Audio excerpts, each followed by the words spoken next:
Bonjour à tous, aujourd'hui je viens vous parler des conséquences des héritages transgénérationnels sur les enfants. On en parle peu et pourtant ils sont également porteurs de programmes qui ne leur appartiennent pas. Alors, quand est-ce qu'on peut parler d'héritage transgénérationnel, de symptômes transgénérationnels?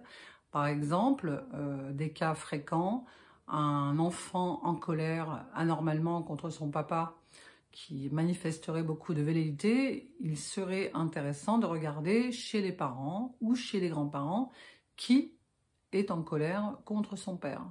Idem concernant la colère envers la mère, c'est-à-dire qu'il y a des enfants qu'on va élever qui, dès le départ, dès la toute petite enfance, vont nourrir du rejet maternel, de la colère envers la mère, être agressifs, alors qu'il n'y a pas d'explication rationnelle dans la réalité.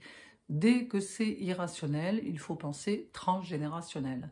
N'oubliez pas l'adage, tout ce qui n'est pas exprimé est imprimé dans l'ADN et se transforme en destin pour les descendants. Les descendants ne sont pas uniquement les adultes, ils sont aussi nos enfants et nos adolescents. Si vous avez, par exemple, pendant votre adolescence, eu de graves problèmes avec vos parents, ce serait intéressant de voir si votre ado ne répète pas la même situation ou si c'est juste la sienne de crise d'adolescente, pas teintée par les héritages. Vous avez les tout petits qui ont beaucoup de mal à se séparer de leur maman quand ils vont chez la nourrice, à la crèche ou à l'école.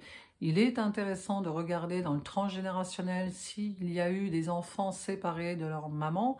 Alors il fut une époque, par exemple, si vous avez eu des parents qui étaient commerçants, en général les commerçants, ils travaillent énormément et souvent l'enfant va être gardé par la grand-mère qui habite pas loin et on va voir de génération en génération des enfants élevés par leurs grands-parents et pas par leurs parents, ce qui va faire du conflit, fabriquer du conflit entre les parents et les enfants, parce que même si on assène un discours positif à l'enfant en disant tu vois, papa et maman travaillent beaucoup, mais c'est pour que tu puisses avoir de belles vacances, de belles chaussures, de beaux cadeaux pour Noël, une belle maison. Le problème, c'est que l'enfant, lui, il entend ce discours un peu culpabilisant parce qu'en gros, on lui dit « on travaille beaucoup pour toi, à cause de toi », entre guillemets, en sous-titre. Mais l'enfant, ce dont il a besoin, c'est pas de belles chaussures et une belle maison, c'est plutôt de parents qui sont présents à lui. Donc ça crée une espèce d'ambivalence, une ambiguïté qui va faire que d'un côté, on va nourrir de la colère envers le père et la mère, d'être abandonné, d'être seul, de ne pas avoir d'attention, et de l'autre côté, on va se culpabiliser en se disant oui mais quand même, ils travaillent beaucoup les pauvres, ils le font pour moi, ils se sacrifient pour moi, pour que j'ai une belle vie. Donc tout ça, évidemment ça a des répercussions. Donc il est important de voir dans les symptômes de vos enfants ce qui appartient au transgénérationnel. Alors en ce qui concerne la dyslexie par exemple, on va avoir un enfant dans la lignée qui n'est pas autorisé à aimer son père si la mère le critique. Par exemple, c'est une interdiction d'aimer le parent avec qui on a le plus d'affinité par injonction de l'autre parent. Voilà, on n'est pas libre d'aimer le parent qu'on veut, de préférer le parent qu'on veut, parce qu'il y a une manipulation des parents eux-mêmes. Dans l'énurésie, par exemple, j'en ai déjà parlé dans une vidéo, nous avons des enfants, alors transgénérationnellement au-dessus, hein, parents, grands-parents, arrière-grands-parents, qui se sont retrouvés en pension ou dans des lieux comme ça, externalisés de la maison, où ils ont été maltraités. Donc la descendance va somatiser ce traumatisme par un marquage de territoire inconscient la nuit, d'accord, où il y a le traitement des données, c'est-à-dire que l'enfant inconsciemment va marquer son territoire à la maison, comme tous les mammifères, hein, nous sommes des mammifères, je le répète très souvent, par angoisse d'être déplacé à l'extérieur. Donc ça sert à rien d'expliquer à votre enfant que c'est mal de faire pipi au lit, qu'il va laver ses draps, que vous allez lui proposer un cadeau s'il ne fait pas pipi. Quand vous dormez profondément, je vous assure que ça n'est pas une question de volonté, c'est une question de programme. Et pour ça, le transfert quantique peut vous proposer, alors les séances sont par téléphone, pour les enfants avec Shanaël Munier, dont je vous donnerai le numéro à la fin. Il n'y a pas besoin de l'enfant pour faire une séance de transfert quantique, c'est le propre de la connexion inter-inconscient. Tous ces problèmes-là, tous les 10, il y a moyen en transfert quantique de réduire le symptôme.